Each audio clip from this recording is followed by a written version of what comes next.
Alors, pour trouver des mesures d'angle avec les rapports trigonométriques, cette fois, on va faire appel aux touches sin -1, cos -1 et tan -1 que vous allez trouver en général sur le pont de votre calculatrice, juste au-dessus des sin, cos, tan. En fait, je rappelle qu'un exposant -1, ça veut dire l'inverse. Donc, l'inverse d'un sinus qui permet de trouver des rapports de côté à partir d'une mesure d'angle et d'une mesure de côté, ça permet de trouver des mesures d'angle.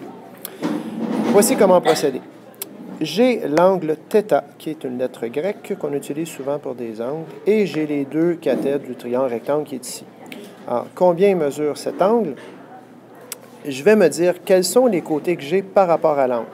J'ai le côté opposé et j'ai son côté adjacent, ce qui fait appel au rapport tangente.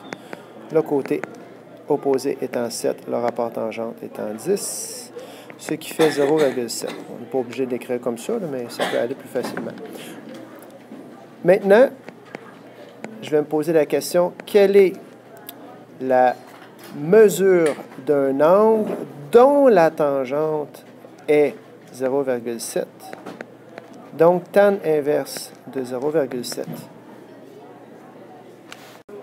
Ce qui donne 34,9920, etc. degrés. Donc, on va dire 35 à peu près égale à 35 degrés. C'est pas plus compliqué que ça. Alors, il s'agit simplement d'identifier le rapport impliqué, puis de faire le rapport inverse avec la calculatrice. Voilà comment on fait pour trouver des mesures d'angle à partir des rapports trigonométriques.